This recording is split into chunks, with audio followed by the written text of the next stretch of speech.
Alright students, let us continue our discussion. अब तक हमने यूनिट 1A पढ़ लिया है, जहां पर हमने डिस्कस किए essential elements of a valid contract and what is the classification of contract, ये सब हमने किया था। आगे बढ़ते हैं, ऑफर एंड एक्सेप्टेंस की तरफ जाते हैं। नाउ इस पर्टिकुलर सेशन में मैं आपके साथ सिर्फ ऑफर डिस्कस करने वाली हूँ और उसके क्वेश्चंस आप सॉल्व करोगे।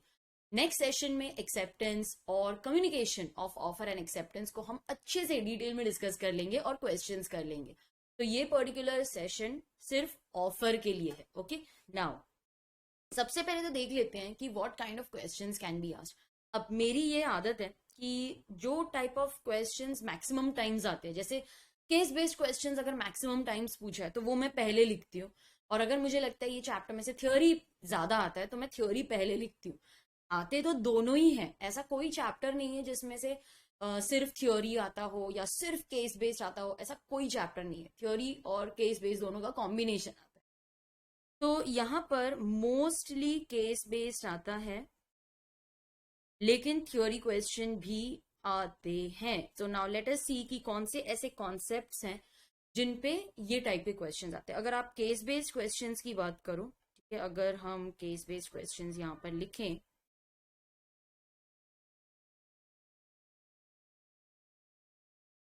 तो केस बेस्ड क्वेश्चन में आता है सबसे इंपॉर्टेंट जो है, what is the difference between offer and invitation to offer. Case laws की अगर आप मेरे साथ बात करो तो केस लॉ में सबसे इंपॉर्टेंट है पॉवेल वर्सेस ली, ठीक है, Harvey versus facie,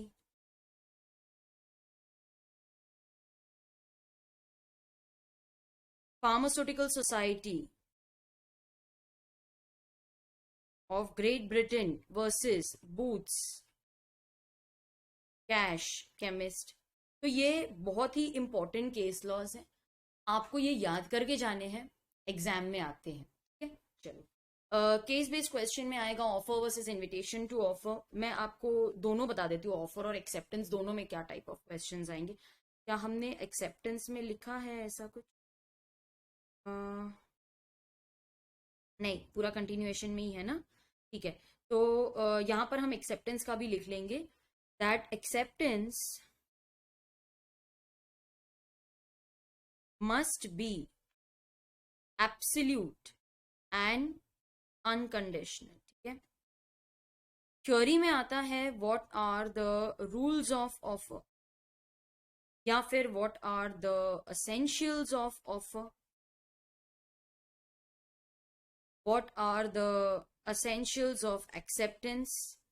communication of offer and acceptance पे केस बेस्ड ही आता है, उस पर थ्योरी नहीं आता है। So communication of offer and acceptance. एक और केस बेस्ड क्वेश्चन जो इंपॉर्टेंट है वो ये है, ऑफर का एक्सेप्टेंस। ऑफर कौन एक्सेप्ट कर सकता है? Offer can be accepted only by the person to whom it is made और द ऑथराइज्ड पर्सन। तो इस ये मोस्टली केस बेस्ड क्वेश्चन में आते हैं, और भी आगे जैसे जैसे हम कॉन्सेप्ट पढ़ते जाएंगे मैं आपको बताती जाऊंगी कि किस पे केस बेस्ड आता है, किस पे थ्योरी आता है।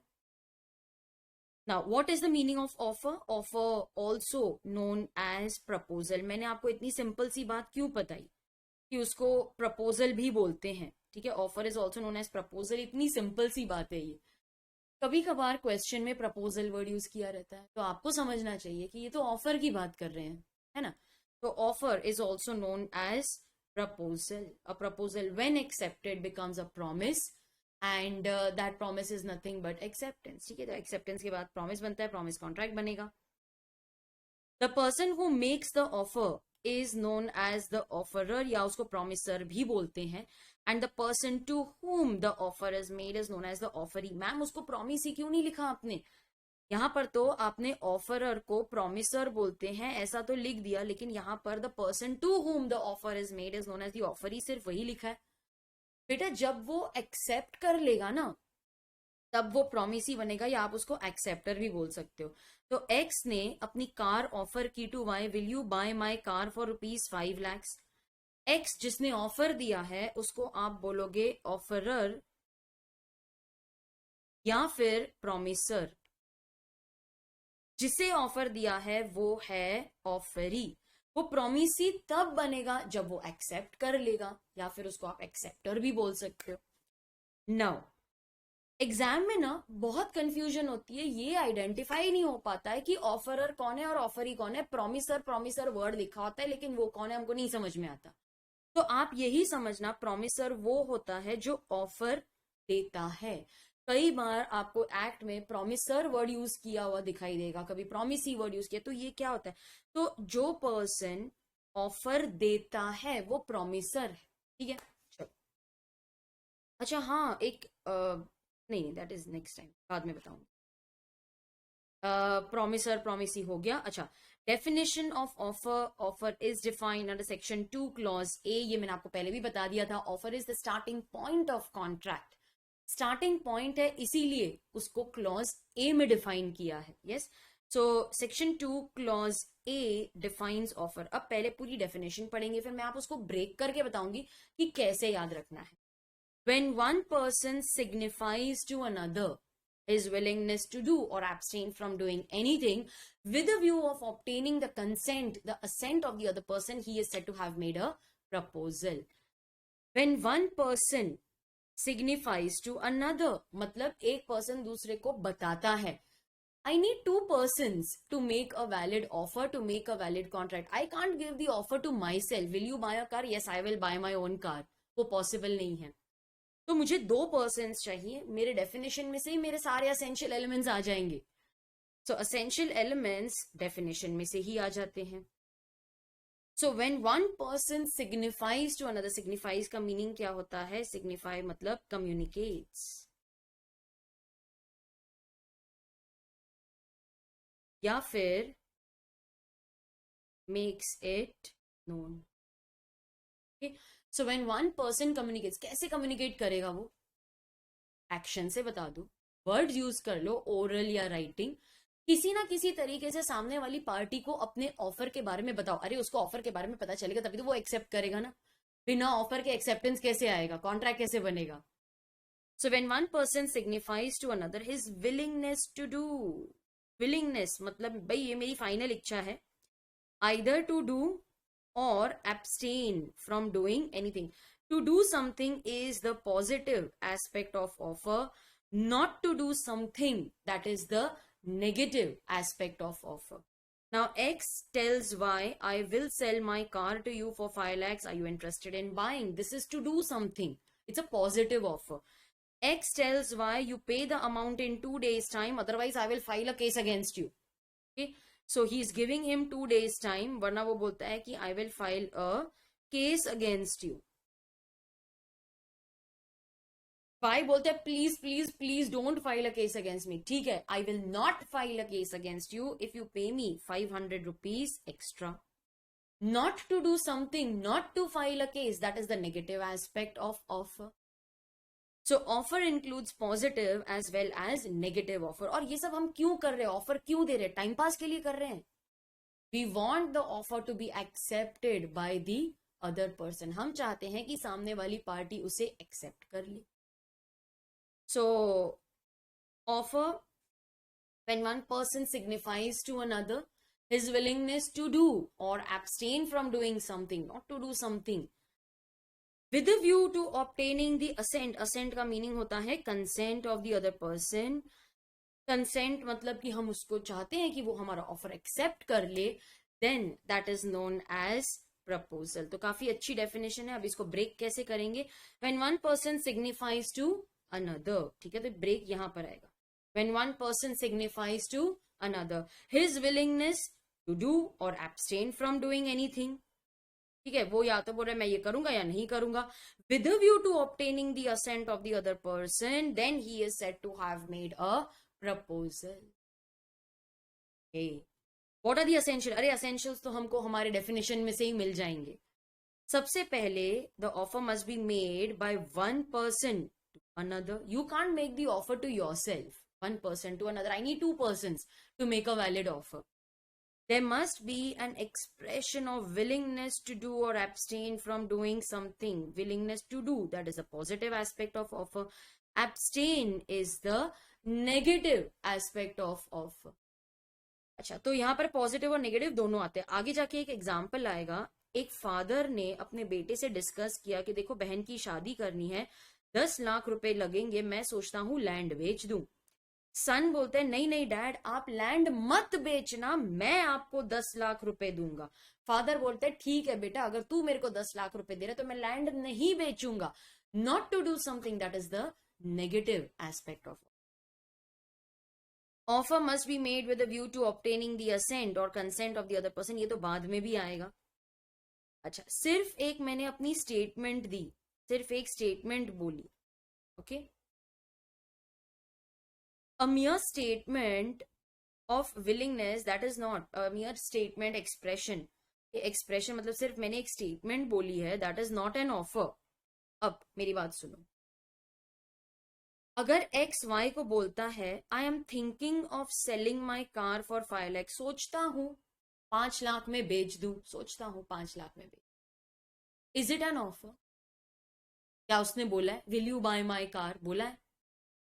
नहीं ना, that's just a statement, this is not an offer, offer नहीं है। लेकिन अगर वो उसको पूछता है do you want to buy my car for 5 lakhs, हाँ तब ये ऑफर होगा। X tells Y I wish to get married by the end of this year, is it an offer? वो सिर्फ अपनी विलिंगनेस, अपनी इच्छा बता रहा है, that's not an offer.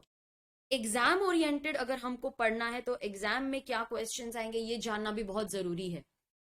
X ने वाई से कहा देख भाई, अगर हम बिजनेस करेंगे ना तो ये मेरे टर्म्स एंड कंडीशंस हैं, ठीक है, मेरे बिजनेस के ये टर्म्स एंड कंडीशंस हैं, आप बताओ क्या ये ऑफर है कि सिर्फ एक स्टेटमेंट है?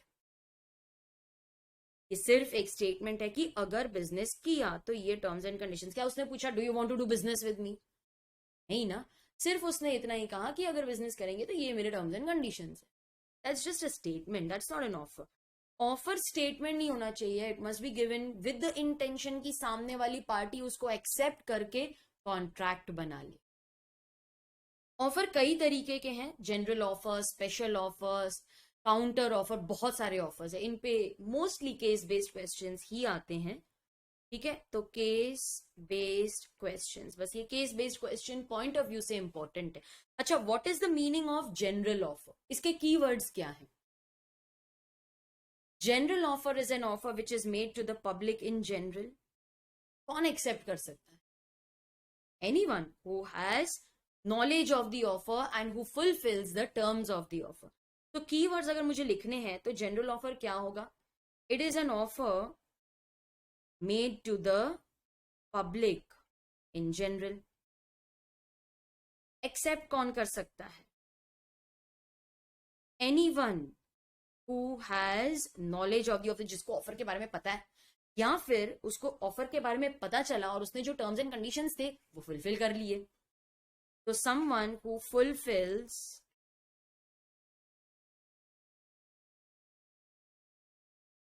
The terms and conditions, okay. तो उसको ऑफर के बारे में पता चला, उसने टर्म्स एंड कंडीशंस फुलफिल किया। अरे आपको कोई केस लॉ का नाम याद आ रहा है क्या यहाँ पर? Yes, very good. अगर आपने बोला कार्लिल वर्सेस कार्बोलिक तो शाबाश, कार्लिल वर्सेस कार्बोलिक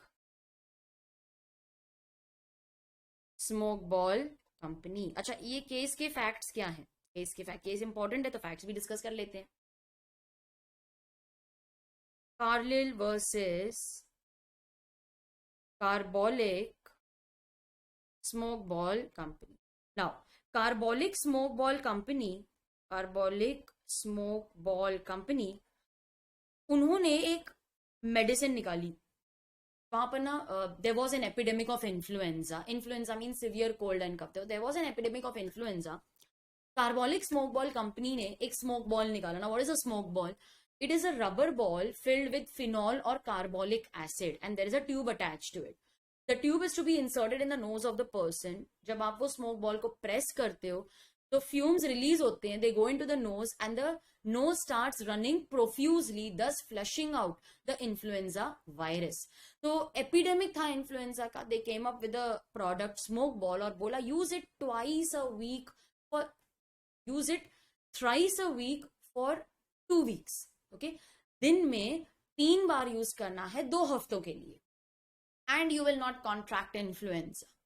अरे अगर हो भी गया ना तो हम तुमको 100 पाउंड्स का रिवॉर्ड देंगे, और हम झूठ नहीं बोल रहे, हमने 1000 पाउंड्स ऑलरेडी डिपॉजिट कर दिया है विद अलायंस बैंक, तो we have all the intention to pay, हम झूठ नहीं बोल रहे, हम देंगे। मिसेस कार्लिल ने ये एडवर्टीजमेंट पढ़ ली, मिसेस कार्लिल ने ये एडवर्टीजमेंट पढ़ ली। She purchased the smoke ball and used it as per the printed instructions, but still she contracted influenza. So she claimed her reward of 100 pounds. Company बोलती है हम तो मानने को ही तैयार नहीं है कि तुमको इन्फ्लुएंजा हो जाएगा, तुमने बराबर से यूज नहीं किया होगा, एक काम करो, दिन में 3 बार आओ 2 हफ्तों के लिए, हमारे सेक्रेटरी के सामने वो यूज करके दिखाओ, तब हम मानेंगे कि तुमने प्रॉपरली यूज किया था, जो टाइम के लिए बोला था वो टाइम के लिए यूज किया। मिसेस कार्लिल को गुस्सा आ गया। She said I use the smoke ball as per the printed instructions, और तुम मुझे देने से मना कर रहे हो। She filed a case. क्या लगता है आपको, would she have won the case or lost the case? Would she have won the case or lost? देखो, केस अगर आपको फाइल करना है तो सबसे पहले तो आपको ये दिखाना पड़ेगा कि ये एक कॉन्ट्रैक्ट है, ये कॉन्ट्रैक्ट है। कॉन्ट्रैक्ट के लिए बताना पड़ेगा that there is acceptance, there is enforceability. मुझे क्या दिखाना पड़ेगा? There is offer, there is acceptance, there is enforceability. क्या यहां पर ऑफर है? हाँ बिल्कुल। कौन से टाइप का ऑफर है? जनरल ऑफर है। हमने सबको ये ऑफर दिया था कि सुनो सुनो, न्यूज़पेपर में एडवर्टीजमेंट दे दी थी, use this product you will not contract influenza, हो भी गया तो हमसे ले लेना। अच्छा, एक्सेप्टेंस है, ने यूज किया, use it as per instructions. Enforceability कहां से लाओगे? पैसे डिपॉजिट किए थे ना अलायंस बैंक में, money 1000 pounds deposited,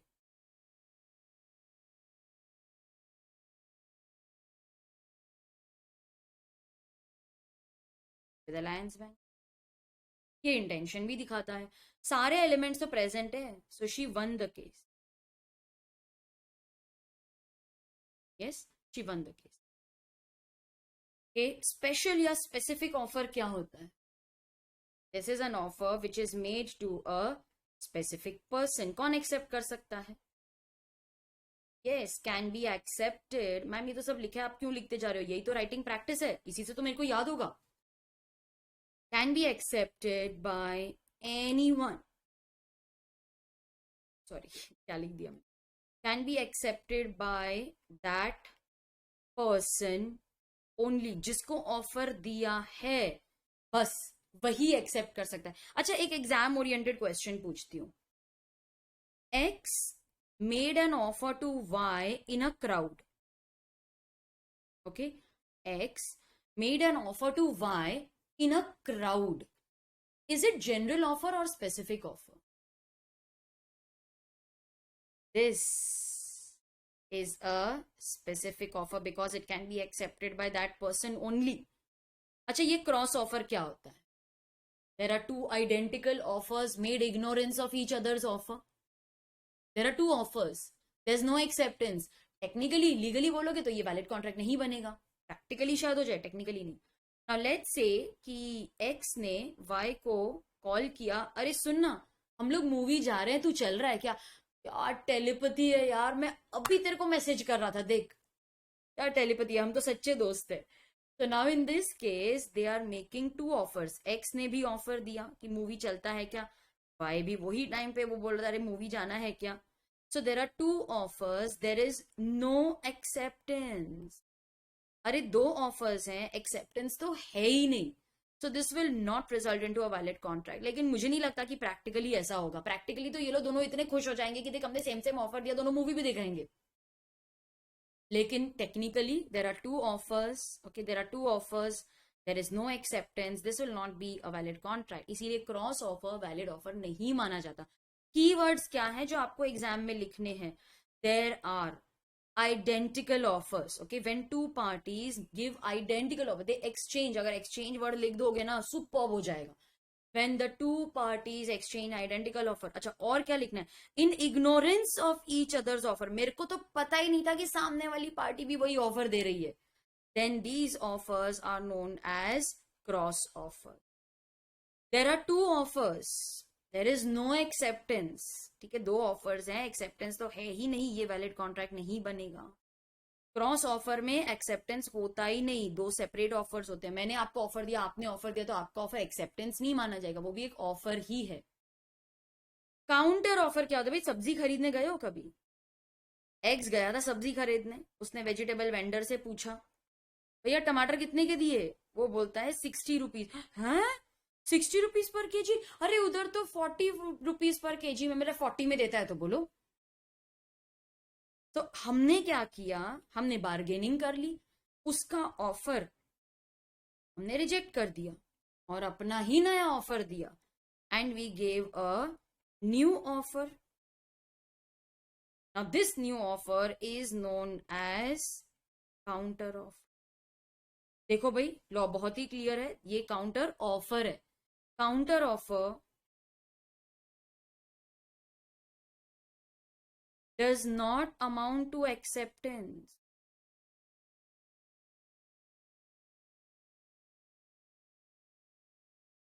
It is a new offer altogether. Counter offer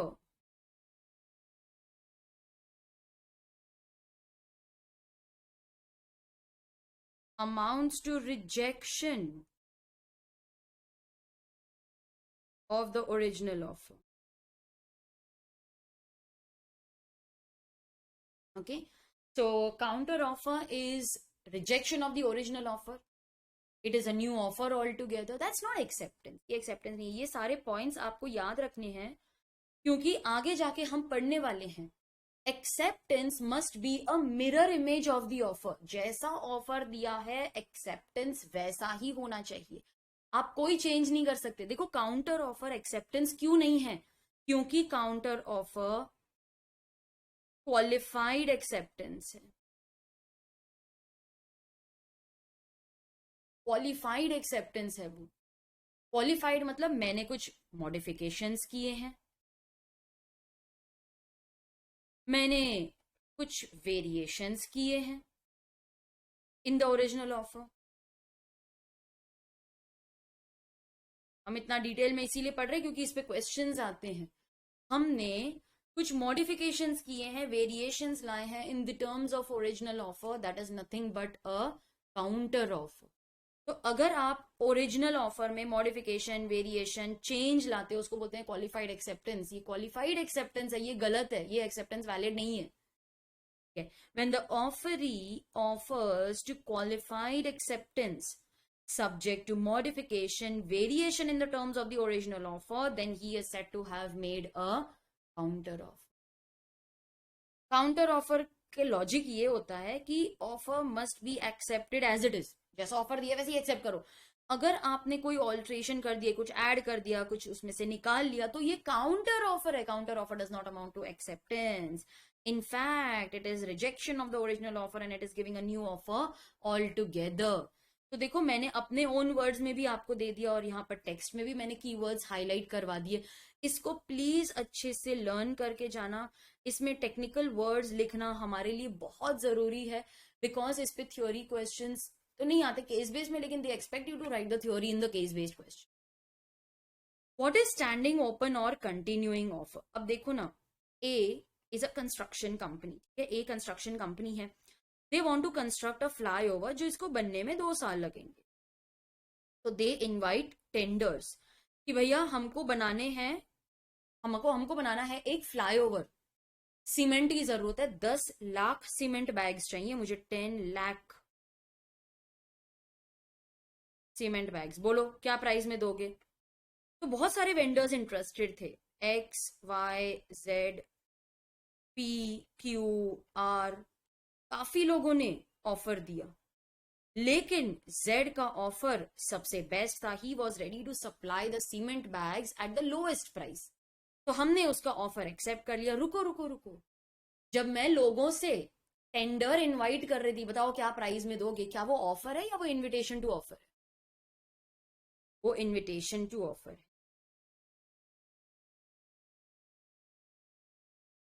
offer कितने लोगों ने दिया? बहुत सारे लोगों ने दिया। इसका ऑफर सबसे बेस्ट था, जेड का सबसे बेस्ट था। आपने सीक्वेंस देखा, सबसे पहले आता है इनविटेशन टू ऑफर, फिर ऑफर एंड देन एक्सेप्टेंस, इसके बाद जाके कॉन्ट्रैक्ट बनता है। हमारे केस में कॉन्ट्रैक्ट किसके साथ बना? जेड के साथ बना, because he was ready to supply the cement at the lowest price. हमने उसको बोला देख भाई हमको सीमेंट एक साथ नहीं चाहिए, what if it rain, cement will turn into stone, और 10 लाख बैग्स रख के हम रखेंगे किधर ना, वहां से बार बार क्या साइट पे लेके आएंगे, साइट पे तो रख नहीं सकते। जेड बोलता है अरे डोंट वरी, मेरा तो ओपन ऑफर है, तुमको जब जितने बैग्स चाहिए तभी बता देना। ये जो जेड बोल रहा है ना कि मेरा तो ओपन ऑफर है, ये कितने टाइम तक उसका ओपन ऑफर है, कब तक मुझे सीमेंट बैग्स की जरूरत पड़ेगी? 2 साल। So an offer which is allowed to remain open for acceptance over a period of time is known as standing open or continuing offer. तो जेड ने कहा तू चिंता मत कर, मेरा तो ओपन ऑफर है, तुमको जब जितने बैग्स चाहिए तभी बता देना। तो सबसे पहले ए लिमिटेड ने ऑर्डर दिया 10,000 सीमेंट बैग्स का, फिर उन्होंने ऑर्डर दिया 50,000 सीमेंट बैग्स का, फिर उन्होंने ऑर्डर दिया 1 लाख सीमेंट बैग्स का। ईच ऑर्डर प्लेस्ड, ठीक है, each order placed will be considered as acceptance of the open offer of Z.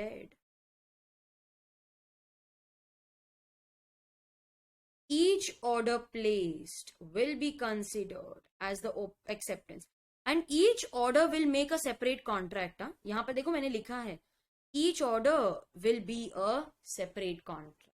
ठीक है, तो X Y Z P Q R इन लोगों ने ऑफर दिया, जेड का ऑफर सबसे बेस्ट था, हमने उसको एक्सेप्ट कर लिया। Each order is considered as acceptance, अब ये फैक्ट हमको पता चल गया है, each order is acceptance and each order will create a separate contract. An offer that is allowed to remain open for acceptance over a period of time is known as standing open or continuing offer. Express offer क्या होता है? Express मतलब expressed in words, oral और written. Implied क्या होता है? मतलब it is made otherwise then in words, words are not used. कैसे पता चलेगा? It is understood, it is inferred. Inferred एक बेटर वर्ड हो जाएगा, it is inferred, it is understood from the conduct of the parties, circumstances of the case. So it is understood, it is inferred from the conduct of the parties या फिर circumstances of the case. Conduct के बदले में आप action भी लिख सकते हो। नाउ इम्प्लाइड ऑफर के एग्जाम्पल्स क्या होंगे? Bus running on a fixed route, bus ले लो, ऑटो ले लो, ठीक है, running on a fixed route. भाई बोलो तो स्टेशन जा रहे हैं, बोलते हैं आपको आना है तो बैठ जाओ, हम बैठ जाते हैं। वर्ड्स कहाँ यूज होते हैं? बस आई, स्टॉप पे रुकी, मैंने देखा स्टेशन है, मैं चढ़ गई, मैं चढ़ गई, तो इसका मतलब है कि मेरे को पैसे देने ही पड़ेंगे। ऑक्शन सेल, अच्छा ऑक्शन देखी है कभी आपने? ऑक्शन में क्या होता है? हम कार्ड रेस करते हैं, मतलब हमें बिड करना है, वर्ड्स तो यूज ही नहीं करते। वो भी देखते हैं हाईएस्ट है, हैमर स्ट्राइक कर देता है। So auction sale is also an example of implied offer. अच्छा, बुफे रेस्टोरेंट लगा हुआ है, बुफे, ठीक है, बुफे रेस्टोरेंट, बुफे लगा हुआ है, वो इनवाइट कर रहा है कि भाई आओ खा लो। हम एंटर करते हैं, हम उसको कुछ पूछते नहीं, हम टेबल पे बैठ जाते हैं, इट्स एन ऑफर, वो अलाउ करता है, that is acceptance. So all these are examples of implied offer जहां पर वर्ड्स यूज नहीं किए जाते, it is understood from your action, from the conduct of the parties. एक मुझे यहां पर डाउट है, अगर ऑटो ऐसे ही फ्रीली घूम रहा है, ओके, कोई उसका फिक्स्ड रूट नहीं है, क्या वो ऑफर है या वो इनविटेशन टू ऑफर? वो इनविटेशन टू ऑफर। हम उसको पूछते हैं भैया स्टेशन जाओगे, बोलते नहीं जाऊंगा, ऑफर रिजेक्ट हो गया। वो बोलते हाँ बैठ जाओ, ऑफर एक्सेप्ट हो गया। तो खाली ऐसे ही घूम रहा है, that is invitation to offer. लेकिन अगर फिक्स्ड रूट पर है देन दैट इज ऑफर। अच्छा, रूल्स क्या है? Offer must be capable of creating legal relation. देखो सिंपल है, जितने भी बिजनेस या कमर्शियल ट्रांजैक्शंस हैं, ठीक है, जितने भी बिजनेस या कमर्शियल वाले ऑफर्स हैं, वहां पर तो है intention to create legal relation, लेकिन जितने भी सोशल या डोमेस्टिक होंगे वहां पर ऐसा कोई अजम्पशन नहीं है। अच्छा, एक और एग्जांपल देती हूं आपको। X and Y they are having a couple of drinks, दोनों नेबर्स हैं। एक्स इमोशनल हो गया, अरे इतना इमोशनल हो गया कि वो वाई को बोलता है मैं मेरा घर बेचने वाला हूं ना, तू ही ले ले यार, तू मेरा इतना अच्छा नेबर है, मैं तेरे को मेरा 5 करोड़ का जो घर है ना उसे 5 लाख में दे दूंगा। वाई को भी पता है ये थोड़ा मजाक कर रहा है, हाँ ले लूंगा चल। क्या ये एक वैलिड ऑफर था? क्या वो एक्सेप्टेंस एक वैलिड कॉन्ट्रैक्ट बनाएगा? नहीं। ये अरे वो सीरियस, वो इंटॉक्सिकेटेड था, कुछ सीरियस नहीं था ना, तो उसको भी पता, दोनों को पता मजाक कर रहा है ये, तो this is not a valid offer. Offer communicate होना चाहिए। अरे भाई सामने वाली पार्टी को ऑफर के बारे में पता चलेगा तभी तो वो एक्सेप्ट करेगा। Offer must be communicated. Offeree can accept the offer only when he knows about the offer. यहां पर आप एक केस लॉ ले सकते हो, लालमैन शुक्ला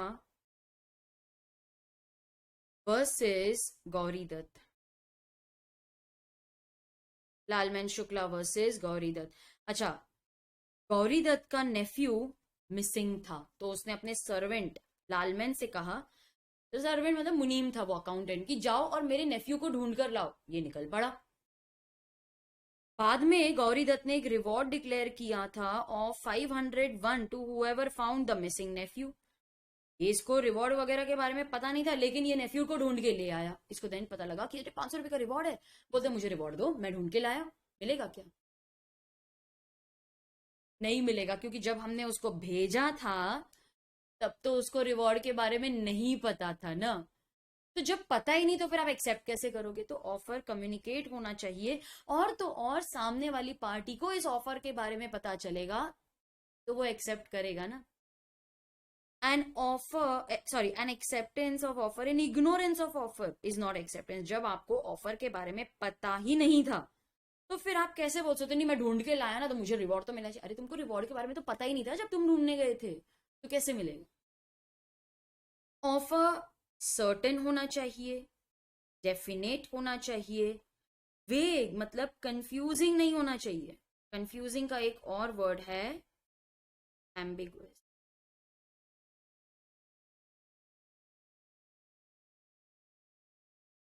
एम्बिगुअस अनक्लियर होता है। अच्छा, अनएम्बिगुअस ये वर्ड हमने पहले भी पढ़ा है।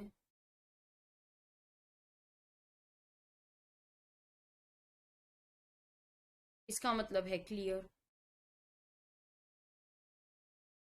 तो आप जो कॉन्ट्रैक्ट बना रहे हो उसमें जितने भी टर्म्स हैं, कंडीशंस हैं, क्लियर होने चाहिए, डेफिनेट वेग नहीं होना चाहिए। यहाँ पर हम कौन सा एग्जांपल लेते हैं बताओ? टर्म्स क्लियर होने चाहिए। ऑयल वाला example correct. X is a dealer in different kinds of oil. He agrees to sell coconut oil to Y, sorry, he agrees to sell 100 litres of oil. आपने सिर्फ लिख दिया 100 लीटर, अरे कौन सा ऑयल वो तो बताओ, काइंड ऑफ ऑयल तो बताओ, वो तो लिखा ही नहीं आपने, तो ये ऑफर वैलिड है ही नहीं। हाँ, but what if he was dealer in only coconut oil, तो भी लिखना पड़ता है क्या? तो नहीं लिखना पड़ता। देन इट इज अंडरस्टूड ना। ऑफर मे बी कंडीशनल, हाँ आप कंडीशंस अटैच कर सकते हो, लेकिन शर्त यही है कि ऑफर बताने के टाइम पे कंडीशंस भी बता दो। जैसे लिखते हैं ना 50% ऑफ, ऐसा लिखते हैं कि नहीं? फिर छोटा सा लिख देते हैं टर्म्स एंड कंडीशंस अप्लाई। तो जो भी टर्म्स एंड कंडीशंस है वो ऑफर के साथ ही बता दो भाई हमें। बाद में बताओगे ना, then we are not bound by those terms and condition. The terms and conditions must be clearly communicated along with the offer. Otherwise, the offeree is not bound, and also the terms must be reasonable. Reasonable terms होने। Okay. अब मेरी बात सुनो। X and Y जो है ना, they go on a holiday to Switzerland. ठीक है, वो स्विट्जरलैंड गए थे हॉलीडे पे। उन्होंने सोचा कि एक अपार्टमेंट में रुकते हैं, एक अपार्टमेंट में रुकते हैं, क्योंकि होटल्स बहुत एक्सपेंसिव है। अब अपार्टमेंट ओनर ने उनको सबसे पहले ही सब कुछ बता दिया कि देखो, डोर्स एंड विंडोज बराबर से लॉक करना, we are not responsible for loss of baggage, and अपने चीजों का ख्याल रखना, मिनी बार फुल्ली स्टॉक्ड है, कुछ भी उठाया सेंसर लगे हुए चार्ज लग जाएगा, तो लॉक करूँ कि खुला रखूं।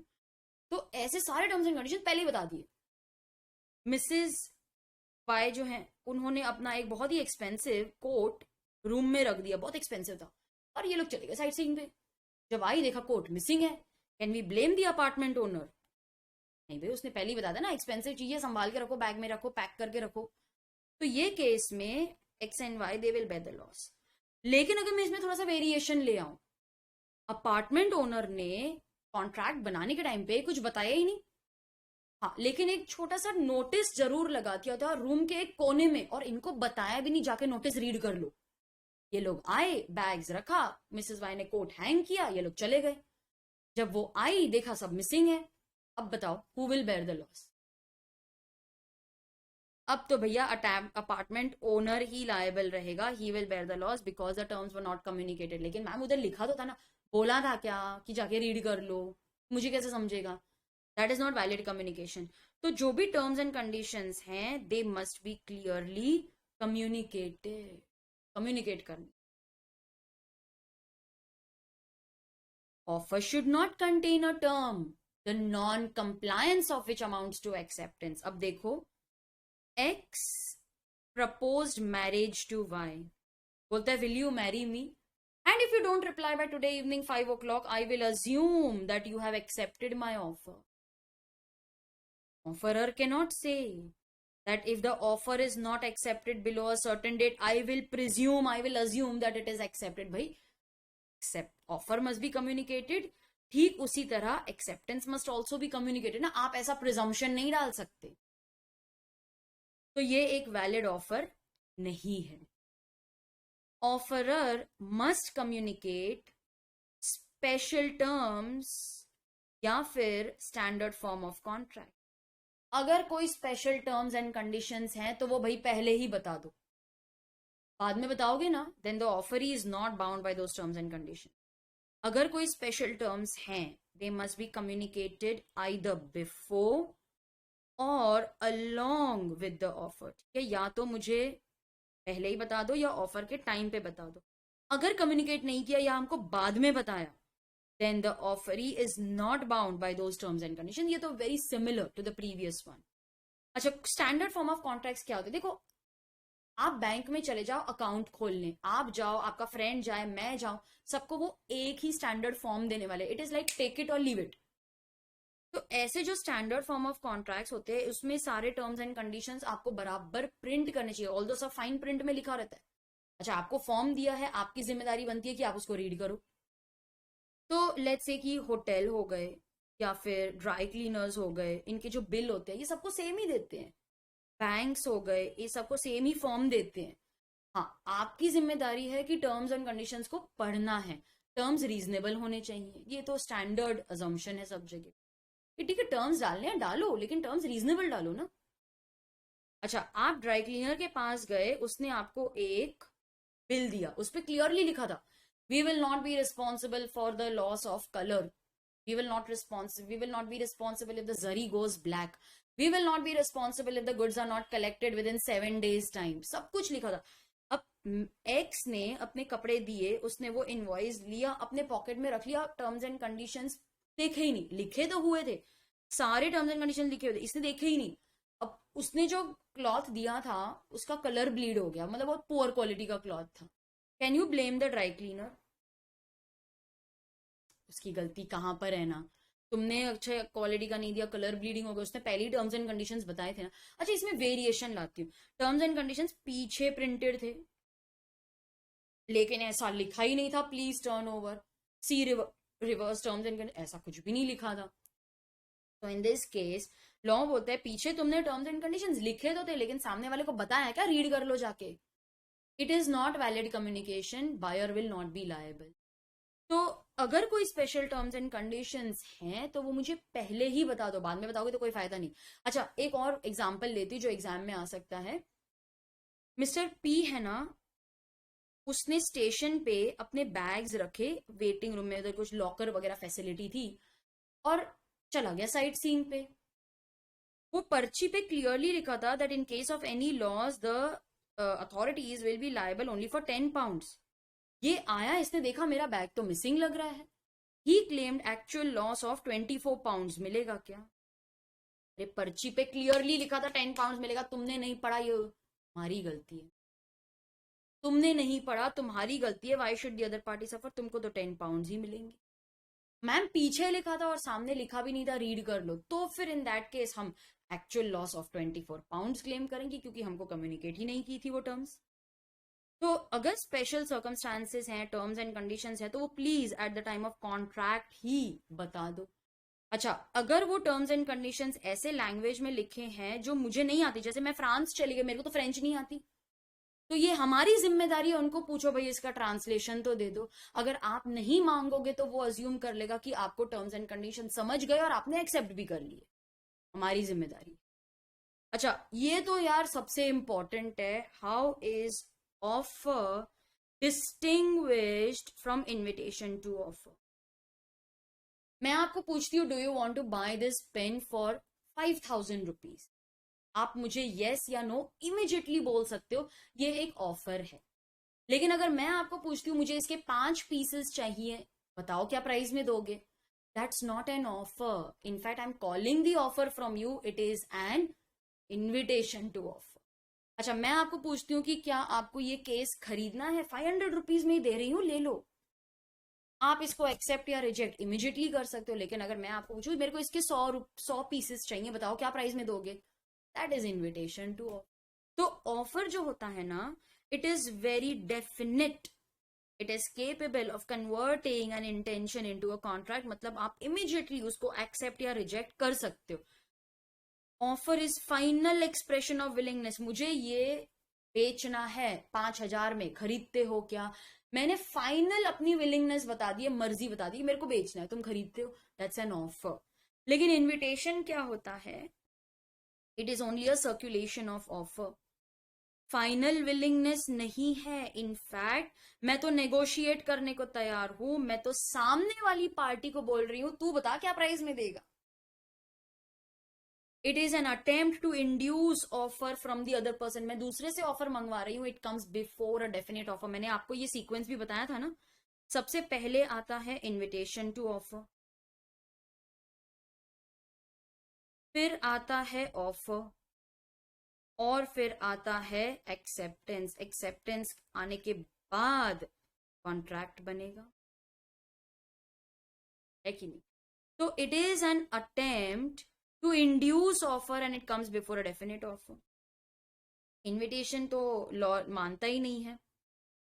मुझे कैसे पता चलेगा कि ये ऑफर है या इन्विटेशन टू ऑफर है? इंटेंशन देखो ना, इंटेंशन देखो। क्या मैं चाहती हूं कि सामने वाली पार्टी तुरंत इसको एक्सेप्ट या रिजेक्ट करके बाउंड हो जाए, तो ये ऑफर है। लेकिन अगर मैं चाहती हूँ कि सामने वाली पार्टी मुझे ऑफर दे, तो ये इन्विटेशन है। तो a person has made a statement intending to be bound by it immediately, तो वो ऑफर है। लेकिन अगर मैंने स्टेटमेंट की है कि सामने वाली पार्टी उसमें कुछ ऑफर दे, then that is invitation to offer. तो ये आपको लर्न ही करना है। मैंने सारे पॉइंटर्स दिए हुए हैं, इसको लर्न करो। ये काफी बार एग्जाम में आता है। बहुत सारे स्टूडेंट्स हैं जिनको नहीं समझ में आता है, मैम ऑफर और इनविटेशन टू ऑफर में लिखें क्या? ये लिखना है। बार बार मत कंफ्यूज हो और मत पूछो, ये लिखना है, ये आपको लर्न करना है, छोड़ ही नहीं सकते आप इसको। ऑफर एक्सप्रेस हो सकता है वर्ड्स में, इम्प्लाइड हो सकता है, ये तो हमने पढ़ा ना अभी। ऑफर जनरल हो सकता है, ऑफर स्पेसिफिक हो सकता है। तो रूल्स ऑफ ऑफर यहां पर। अच्छा, लैप्स क्या होता है? लैप्स, लैप्स का मतलब होता है ऑफर एंड्स। एंड्स, ऐसे कौन से ओकेजन्स है, ऐसी कौन सी बातें हैं जिनसे ऑफर खत्म हो जाता है, लैप्स हो जाता है? देखो, मैंने ऑफर दिया, फिर मैंने उसको रिवोक कर लिया। रिवोक का मीनिंग होता है कॉल बैक, ये हम आगे पढ़ने वाले हैं। एक्स ने ऑफर दिया to Y, do you want to buy my flat? For ₹50 lakhs। उसने ऑफर दिया, लेकिन वाई ने एक्सेप्ट करने से पहले ही एक्स ने उसको कॉल किया, नहीं नहीं मैंने मेरा माइंड चेंज कर दिया, मुझे नहीं बेचना। बच गए तुम। अगर वाई ने एक्सेप्ट कर लिया होता ना, फिर तुम कुछ नहीं कर सकते। सो लॉ बोलता है कि ऑफर को आप रिवोक कर तो सकते हो। जब रिवोक कर दोगे तो ऑफर लैप्स हो जाएगा, ठीक है, रिवोक करने के बाद ऑफर लैप्स हो जाएगा। लेकिन आपको जो ये रिवोकेशन है वो सामने वाली पार्टी अपना एक्सेप्टेंस दे उसके पहले करना होगा।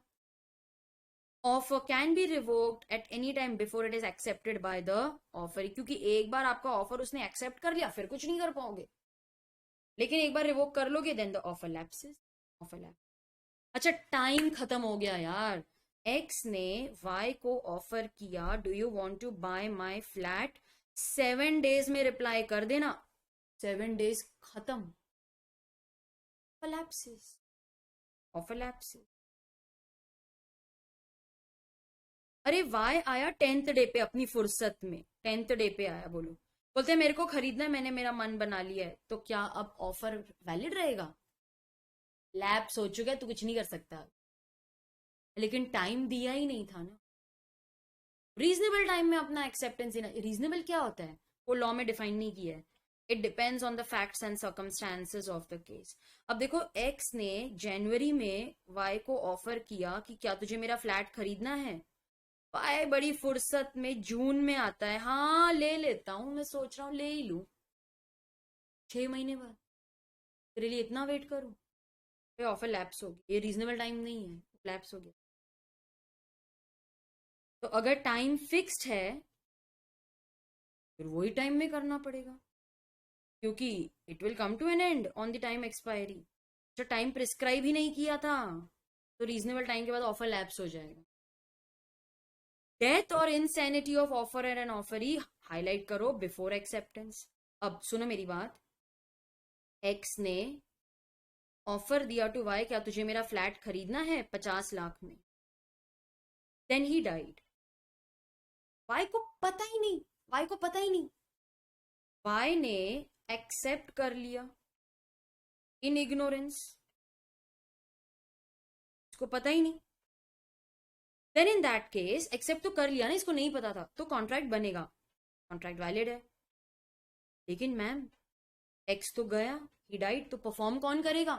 उसका लीगल रिप्रेजेंटेटिव करेगा ना, लेकिन कॉन्ट्रैक्ट तो बना। हाउएवर वाई को नॉलेज थी about death, he knows about date,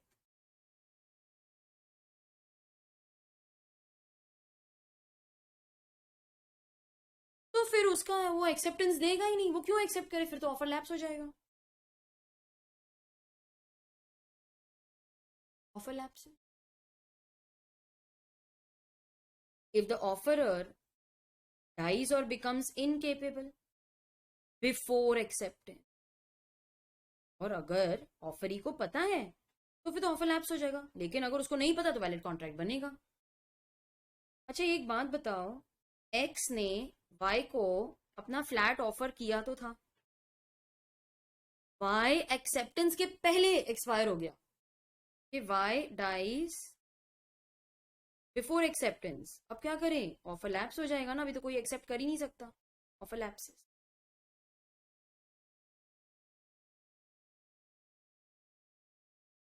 failure to accept the condition precedent, precedent मतलब बिफोर। एक्स ने वाई को ऑफर दिया, क्या तू मेरा टीवी खरीदेगा 25,000 में, लेकिन सुना, लेकिन सुन, तेरे एक्सेप्टेंस के साथ ना 5,000 रुपीज दे देना एज एडवांस बुकिंग। अब वाई ने अपना एक्सेप्टेंस तो दे दिया, 5,000 नहीं भेजा, बताओ क्या होगा? कोलैप्स हो जाएगा। उसने एक्सेप्टेंस दिया तो क्या हुआ, पैसे भेजे क्या? नहीं भेजे ना, offer lapse. Counter offer, X ने ऑफर किया, do you want to buy my car for 6 lakhs, बोलते यार 6 lakhs तो बहुत ज्यादा है, 5 lakhs में देता है तो बोल। भाई मेरा तो इसने ओरिजिनल ऑफर ही रिजेक्ट कर दिया, तो जो मेरा ओरिजिनल ऑफर था ये रिजेक्ट हो गया। अगर रिजेक्ट हो जाता है इसका मतलब offer offer counter offer is not acceptance, it's a new offer all together. Original offer lapse हो जाता है, तुमने रिजेक्ट कर दिया, लैप्स हो गया। By not accepting in the prescribe mode, ये बहुत इंपॉर्टेंट है, ये आगे भी आएगा तो मैं डिटेल में कर लूंगी। अभी एक्स ने वाई को एक ऑफर दिया, will you buy my scooter for 50,000, और ये भी बोला कि please send your acceptance bye courier only. ये भी बोला एक्सेप्टेंस कुरियर से ही भेजना। सन की है थोड़ा सा। अब वाई ने ये पढ़ा, अगर वाई कुरियर भेज देता है, अरे सुपर वेरी गुड, तो कोई प्रॉब्लम ही नहीं है, तो मेरा ऑफर एक्सेप्ट हो गया, कॉन्ट्रैक्ट बन गया।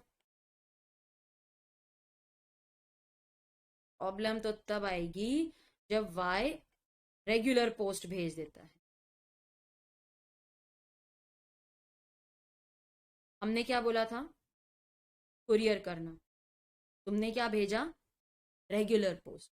अब एक्स के पास दो ऑप्शन है, तो वो सन की reject reject reject reject reject the other mode. तेरे को बोला था ना, तेरे को बोला था ना कुरियर से भेजना, तूने तूने पोस्ट से क्यों भेजा? रिजेक्ट नहीं चाहिए तेरे को, रिजेक्ट। थोड़ा काइंड हार्टेड है, बोलते चल यार छोड़। कुरियर मांगा था, पोस्ट से रिप्लाई, लेकिन रिप्लाई तो किया ना, स्कूटर तो गया ना मेरा। सो ही एक्सेप्ट्स द अदर मोड। लेकिन देखो, हाँ आपने एक्सेप्ट कर लिया, फिर बाद में कैंसिल नहीं कर सकते, बाद में कैंसिल नहीं कर सकते।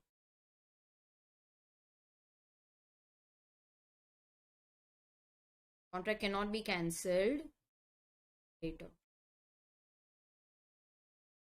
एक बार एक्सेप्ट कर लिया तो कर लिया, दूसरा मोड फिर कैंसिल नहीं कर सकते ये बोल के कि नहीं तूने कुरियर नहीं भेजा था। ठीक है,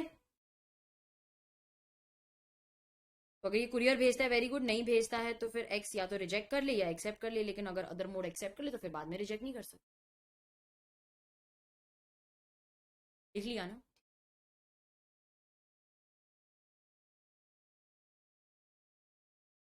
ये हाईलाइट कर लो। If the offeree fails to insist, तो हम अज्यूम कर लेंगे कि उसने वो अदर मोड एक्सेप्ट कर लिया है। अब अगर वाई रेगुलर पोस्ट भेजता है, एक्स को रिजेक्ट करना चाहिए था, लेकिन अगर वो रीजनेबल टाइम में रिजेक्शन नहीं करता, मतलब हम मान लेंगे कि उसने अदर मोड एक्सेप्ट कर लिया। यहां पर आप लिख सकते हो rejection within reasonable time होना चाहिए।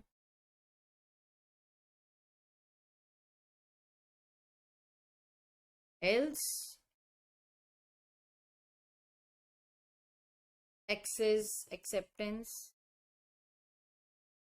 शैल बी अज्यूम्ड। मान लेंगे कि तुमने रेगुलर पोस्ट एक्सेप्ट कर लिया। Rejection of the offer, X proposes to Y, will you marry me? Y says no, no, पर रिजेक्ट हो गया, लैप्स हो। Subsequent illegality or destruction of subject matter. Subsequent illegality, X ने Y को offer दिया कि मैं तेरे को अनियंस भेजूंगा, ये इंडिया में रहता है, ये बांग्लादेश में रहता है। एक्स ने वाई को ऑफर दिया मैं तेरे को अनियंस भेजूंगा, लेकिन वाई ने एक्सेप्ट देने से पहले ही, बिफोर एक्सेप्टेंस, गवर्नमेंट ने बैन लगा दिया। अब एक्सेप्टेंस हो सकता है क्या? नहीं ना। ऑफर, मुझे पता है आप क्या सोच रहे हो, मेरे को पता है। एक्स ने ऑफर दिया, वाई ने एक्सेप्ट भी किया, फिर बैन लग गया। अरे वो केस में एक्स ने ऑफर दिया, वाई ने एक्सेप्ट किया, मतलब एक वैलिड कॉन्ट्रैक्ट बना। फिर अगर बैन लग जाता है तो क्या होगा? ये वॉइड हो जाएगा, वॉइड कॉन्ट्रैक्ट। और अगर कोई एडवांस वगैरह दिया होगा वो रिस्टोर कर लेंगे। सेक्शन 65।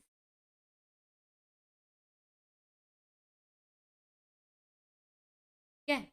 अच्छा, डिस्ट्रक्शन ऑफ सब्जेक्ट मैटर कर लेते हैं। इसको मैं थोड़ा सा नीचे शिफ्ट कर दूं।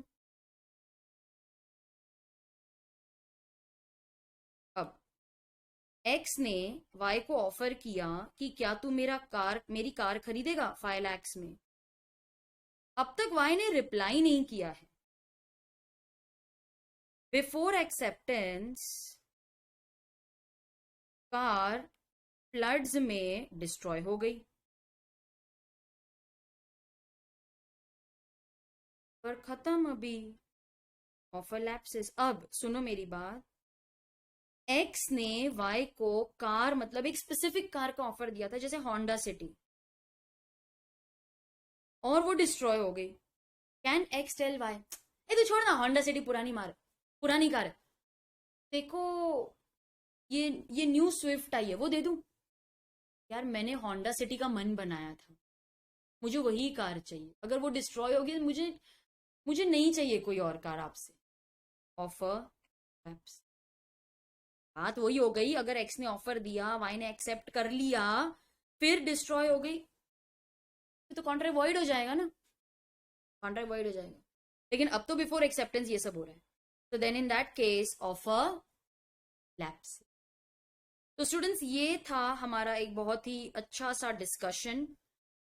आप अब ये जो 3 राइटिंग प्रैक्टिस हैं, 3 है, कितने हैं, 3 है ना, हाँ, ये 3 राइटिंग प्रैक्टिस के क्वेश्चंस के साथ रेडी रहना। और मेरे नेक्स्ट वीडियो में हम ये तीनों क्वेश्चंस डिस्कस करेंगे और मैं आपको मार्किंग स्कीम बताऊंगी। मॉडल आंसर भी मैंने यहाँ पे लिखा है, मॉडल आंसर से आपको अपनी मार्किंग स्कीम बताऊंगी। काफी आइडिया आ जाएगा आपको कैसे लिखना है। ऑफर और इन्विटेशन टू ऑफर मैंने आपको बताया था ना, इसमें बहुत स्टूडेंट्स को कंफ्यूजन होती है। ये पूरा 2 बार कॉपी करके लिखो, मैम कॉपी, ट्रस्ट मी याद हो जाएगा। सिर्फ कॉपी करके लिखो, लेकिन लिखो, ठीक है? ये आपका होमवर्क है। क्वेश्चन आंसर्स लिखना और वो इनविटेशन टू ऑफर वाला कॉपी करके 2 बार लिख लेना, कोई प्रॉब्लम नहीं। फिर तीसरी बार चाहिए तो बुक बंद करके लिख लेना, देखने के लिए कि कितना आ रहा है, लेकिन लिखना जरूर। और राइटिंग प्रैक्टिस के साथ तैयार रहना, और मैं मिलूंगी आपको अगले सेशन में।